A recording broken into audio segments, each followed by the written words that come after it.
앞서 전해드린 대로 오늘 0시를 기점으로 총선 공식 선거 운동에 막이 올랐습니다. 앞으로 13일간 뜨거운 선거전이 펼쳐질 텐데요. 오늘은 제3지대 신당 가운데 새로운 미래로 가보겠습니다. 거대 양당의 폐해를 극복하고 탈권위 민주주의를 구현하겠다. 이런 기치를 걸고 총력전을 펼치고 있죠. 새로운 미래 이낙연 대표 연결이 돼 있습니다. 이낙연 대표님 안녕하세요. 네, 안녕하세요. 예, 오늘 자정부터 공식 선거운동 막이 올랐습니다. 지금 심경은 어떠십니까? 네, 뭐랄까요. 굉장히 비장한 심정입니다. 예.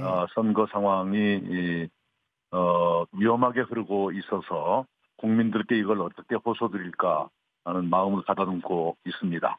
지금 선거 상황이 좀 위험하게 흐르고 있다 그 말씀하셨는데 네, 민심의 흐름, 전체적인 판세 어떻게 읽고 계신 걸까요?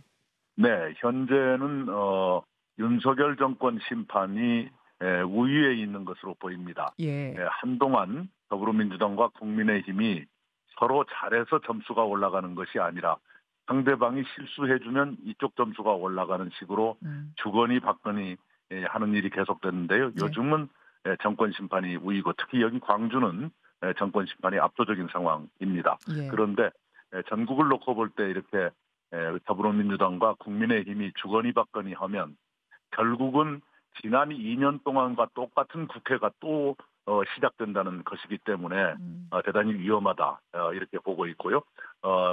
몇 달 전에 우리 국민들이 생각했던 것처럼 여당 야당 모두 경고를 줄 필요가 있다. 새로운 정치를 시작해야 한다 하는 초심으로 돌아가셔서 저희들 제3세력에게 눈길을 주셨으면 좋겠습니다. 예. 이쪽 저쪽 다 심판해야 되지 않겠느냐 지금 그 말씀, 그 호소를 하셨어요. 실제로 지역에서 많은 분들 만나서 지금 이야기 나누고 계시잖아요. 네. 시민들은 어떤 얘기 제일 많이 하세요? 이낙연 대표님을 붙잡고. 대부분은 이 사는 얘기가 많긴 많습니다. 예. 광주의 경제, 광주의 산업이 여전히 낙후를 벗어나지 못하고 있는데 어떻게 정치가 이것을 돌파해 줄 수 있는가? 음. 이런 얘기들이 숫자적으로는 더 많고요. 네, 네. 정치에 대해서 관심이 많으신 분들은 윤석열 정권 혼내줘야 한다. 음. 이런 말씀을 많이 하고 계십니다. 그래요, 그래요. 지금 국민의힘은 말씀하신 대로 이제 거야 심판론 내세우고 네, 있고, 민주당과 조국혁신당의 경우는 정권 심판론을 전면에 네, 내걸고 있고, 그럼 네. 새로운 미래는 지금 말씀하신 대로 어, 양당 심판론 이렇게 보면 됩니까? 어떤 것이 이제 가장 네, 위에 있는 정치 심판. 정치 어, 심판? 네, 이렇게 말씀드리고 있습니다. 어. 무슨 얘기냐 하면 이게 대한민국의 크나큰 비극입니다. 음. 윤석열 정권은 대통령 가족, 구체적으로 말씀드리면 부인과 장모님이 이 범죄 혐의자가 돼 있고 그것을 심판하겠다는 야당 역시 대표들이 모두 재판받으러 다니거나 피고인이 되어 있거나 또는 감옥에 가 계시거나 이런 시기이기 때문에 음. 범죄인들이 나라를 쥐락펴락하는 것 같은 이런 양상입니다. 아하. 이런 상황에서 우리 아이들에게 네. 깨끗하게 살으라고 가르칠 수 있을 것인가?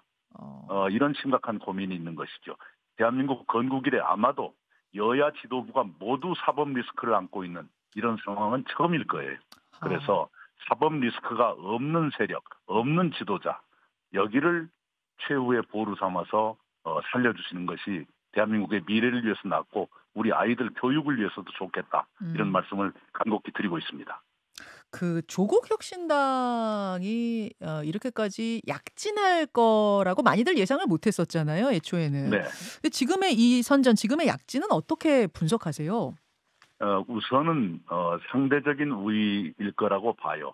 음. 더불어민주당 또는 송영길당에 비해서 예. 조국 전 장관은 상당히 당할 만큼 당했다 또는 과도하게 당했다 하는 심리가 깔려 있는 것 같고요. 그리고 굉장히 그들의 주장이 이 한나에 집중되어 있지 않습니까? 검찰 심판, 예. 예, 그런 것이 선명하게 다가오는 것 같아요. 아하. 네, 네네. 그럼에도 불구하고 예. 그쪽의 사법 리스크가 총선 이후에는 또 현실로 나타날 텐데 어. 그때는 어떻게 할 것인가 하는 고민이 있습니다. 그런 점에서 뭔가 민주 세력의 마지막 보루로서 사법 리스크가 없는 저희들, 저 이낙연과 새로운 미래를 주목해 주십사 하는 부탁을 드리고 있습니다. 그런 말씀이시군요. 근데 조금 아쉬운 거는 새로운 미래의 탄생이 지금 말씀하신 것처럼 거대 양당 독점 정치판에 뭔가 커다란 대안이 되지 않겠는가. 상당히 기대가 네, 컸던 것에 비하면 네, 지금까지는 적어도 현재까지는 기대만큼의 지지율이 나오고 있지 않아요. 네. 그 원인은 뭐라고 분석하십니까? 역시 이 사람들의 마음이라는 것은 사람들이 분노하면 그 분노를 같이 표출하는, 음. 같이 느끼는 것에 동조하는 경향이 있겠죠. 저희들은 대안을 추구하는 편인데 그러지 않고 국민들의 감성 그대로를 표출해주는 그쪽으로 쏠리는 현상이라고 보고요. 그것은 하나의 현실이니까 음. 인정을 해야 되겠죠.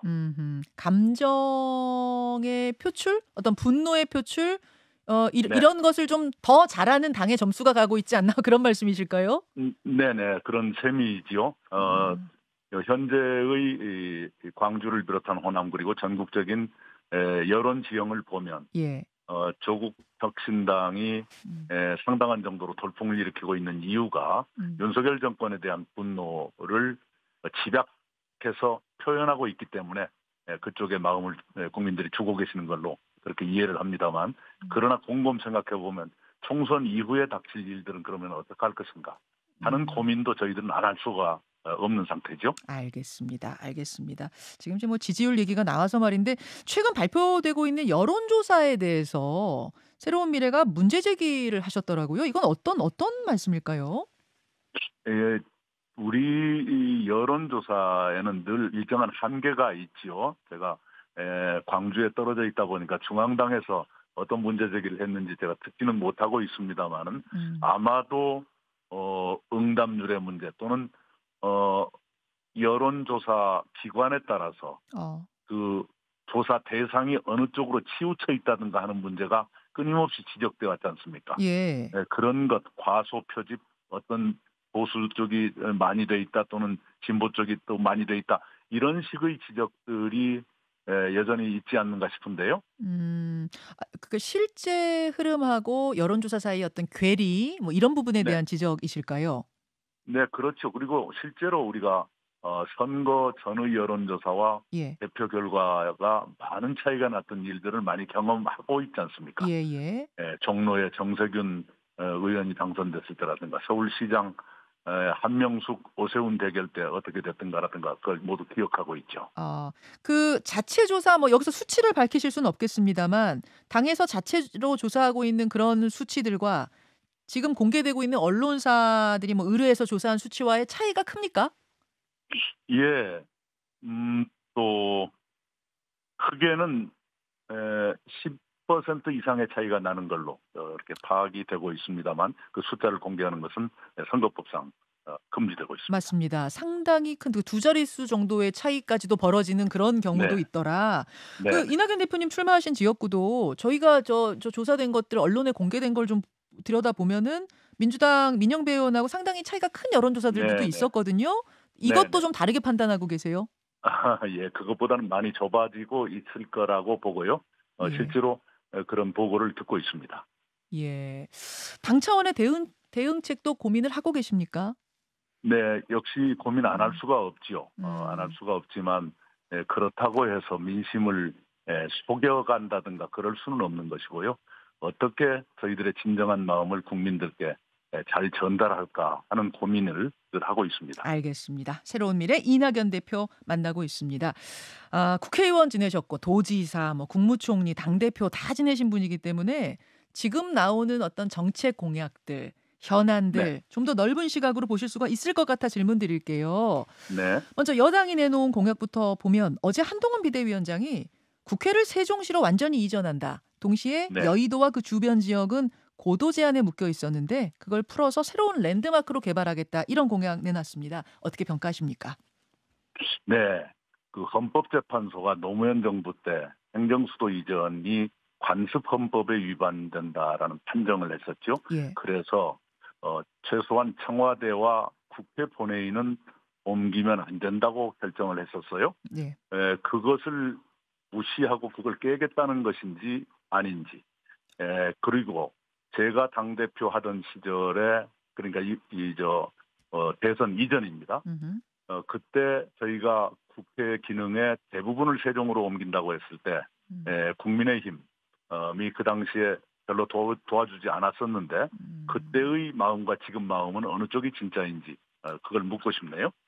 아, 그 관습헌법에 이제 걸려서 사실은 행정도시 이전, 뭐 수도 이전 이게 안 됐던 과거 저도 기억이 나요. 네네. 근데 그 혹시 여야가 마음만 맞는다면은 개헌을 해서 갈 수 있는 부분은 아닌가요?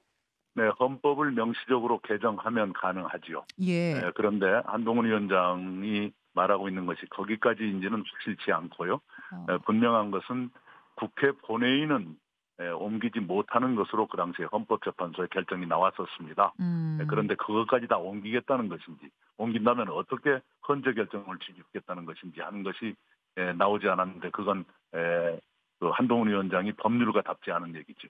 새로운 미래 입장은 그러면 그 다 같이 개헌을 하자고 한다면 찬성이십니까? 반대십니까? 행정수도 이전을 위한 개헌이면 저희들 찬성입니다. 예. 찬성이고요. 네. 그리고 이미 세종시에 저희들이 여당을 하던 시절에 국회 상임위원회를 통째로 다 옮기는 그런 준비를 했고요. 공사도 진행되고 있습니다. 어제 이제 이 공약이 나온 후에 어떤 얘기들이 각 당에서 나왔냐면 아예 대통령실도 이전해야 된다. 그러니까 제2집무실 정도가 아니라 아예 대통령실도 이전하자 이런 얘기도 나왔고 뭐 검찰청도 보내자 이것도 보내자 저것도 보내자 여러 가지 이야기들이 많이 쏟아져 나왔어요. 우선 네. 대통령실도 그쪽으로 이전을 해야 뭐 네. 보고라든지 이런 것들이 효율적으로 이루어질 거다. 이 부분 어떻게 보세요, 대표님? 네네. 똑같은 말씀입니다. 그 당시에 헌법재판소는 네. 관습헌법을 들이대면서 최소한 대통령실과 국회 본회의는 서울에 두어야 한다라고 판정을 했는데 그것을 어떻게 뒤집겠다는 것인지 하는 방법론이 나오질 않고 있어요. 만약 개헌을 시도한다면 그때는 네, 그렇죠. 그때는 찬성이십니까? 반대십니까? 네, 개헌한다면 저는 찬성입니다. 그것도 찬성. 알겠습니다. 네. 알겠습니다. 다만 이게 정말로 진정성 있게 하는 것이냐 이 부분에 살짝 의문을 갖고 계시는 걸까요? 그러면? 네네. 예. 저출생 대책도 나왔는데 네. 소득과 상관없이 2자녀 이상 가진 가구는 모두 다자녀 혜택 받을 수 있게 하겠다. 또 3자녀 이상 되면은 자녀 모두에 대해서 대학 등록금 면제하겠다. 이 정책은 어떻게 보십니까? 좋아요. 좀 그 정도 가지고 될지 모르겠습니다만은 좀 더 대담하게 접근했으면 좋겠어요. 예컨대 대학 교육에서 국공립대학을 무상에 가깝게 바꾸는 방법까지도 검토할 만합니다. 그리고 지금 그 저출생 극복 대책으로 연간 32조 원 정도가 쓰여지고 있을 겁니다. 이것저것 합쳐서. 예. 그러면 1인당 3억 2천 아니야 잠깐만요. 32조 정도 쓰이는데 지금 1년에 태어나는 아이들이 20만 명이 안 되거든요. 그러면 1인당 1억 한 8천 정도가 쓰인다는 얘기인데 그것을 어떻게 효과적으로 쓸 것인가 하는 그 계산이 먼저 좀 나왔으면 좋겠어요. 알겠습니다. 지금 정부가 아직 거기까지는 계산을 못하고 있는 것 같아요. 민주당으로 네. 말씀하십시오. 예. 아니 그래서 즉흥적으로 무슨 세 번째 자녀는 소득이 많건적건 대학 등록금을 다 면제해 주겠다. 굉장히 소심한 접근이에요. 굉장히 소심한 접근이에요. 그 정도 가지고 해결될 거라면 진작했죠. 하긴 뭐 저출생 대책들 많이 펴보신 분으로서 이 정도는 너무 소심하다. 더 크게 통 크게 가야 된다. 이제 이런 말씀이세요. 제일 중요한 것은요. 우리 한국이 저출생 대책이 대체로 실패했지만 성공한 사례가 2군데가 있어요. 지금 전라남도 영광 그리고 세종시 2군데입니다. 전라남도 영광은 모든 지원을 다 해주는 것이고요. 세종시는 여성의 직업적 안정, 성평등을 통해서 출생률을 유지하는 이런 것이거든요.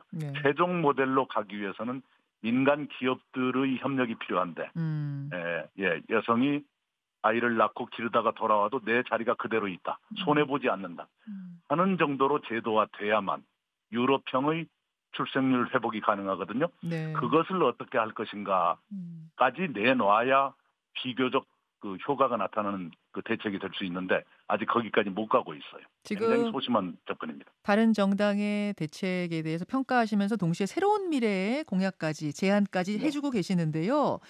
이재명 대표 같은 경우에는 1인당 25만 원 민생지원금을 주자 이것을 제안했습니다. 이 제안은 어떻게 보셨어요? 그 양반의 오랜 버릇이지요.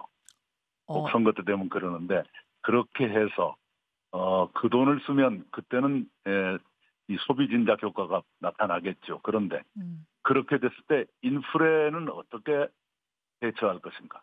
지금 인플레가 너무 심해져서 말하자면 코로나 때 돈이 풀린 것들이 지금 인플레로 나타나서 물가가 올라가고 네. 이른바 대파 파동까지 난 것 아니겠어요. 음. 그런데 또 돈을 풀어서 인플레가 올라가 전체적으로 물가가 올라가면 그 피해는 어디로 갈 것인가? 그것은 어떻게 관리할 것인가 하는 것이 빠져 있어요. 그런 점에서 약간은 눈속임 같은 느낌이 듭니다. 그러셨어요. 지금 대파 얘기하셨으니까 또 대파 논란을 안 짚고 갈 수가 없네요. 예, 얼마 전에 이제 윤 대통령이 하나로마트, 농협 하나로마트 갔다가 대파를 들면서 875원 합리적인 가격이다. 요 얘기 들어선도 뭐 오해다, 아니다, 양당이 한창 치열한데 이 논란의 핵심 본질은 뭐라고 보십니까? 네, 대통령뿐만 아니라 공직자들은 우리 서민들이 가깝게 느끼는 몇 가지 물가는 상식으로 외우고 다니셔야 돼요.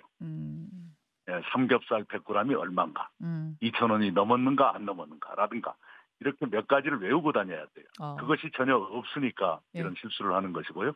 그다음에 그런 실수 다음에 무슨 대파 한 뿌리 값을 말한 것이다. 이렇게 말도 안 되는 코미디를 하니까 점수가 점점 떨어지는 거예요. 다른 여당 후보가 그 얘기하시는 거죠. 알겠습니다. 의대 증원 갈등도 이게 장기화가 되면서 국민 피로감이 높아지고 있는데 이거 이제 뭐 한동훈 위원장이 좀 풀어보려고 제안했습니다만 2,000명에서 한 명도 바꿀 수 없다. 이제 이런 식이 되면서 대화도 막힌 것 같아요. 이건 어떻게 풀어야 됩니까? 예, 제가 3번 연속 그 중재안을 냈어요. 2,000명이면 현재 정원의 65%를 단번에 늘리자는 거거든요. 그렇죠. 예. 그게 가능하겠습니까? 문재인 정부 때는 2,000명이 아니라 400명 늘리는 것도 잘 못했거든요. 그런데 65%인 2,000명을 단번에 늘리겠다 그러는데 그러지 말고 15에서 20% 사이로 몇 년에 걸쳐서 한번 늘려봐라. 이것이 저의 중재안이에요.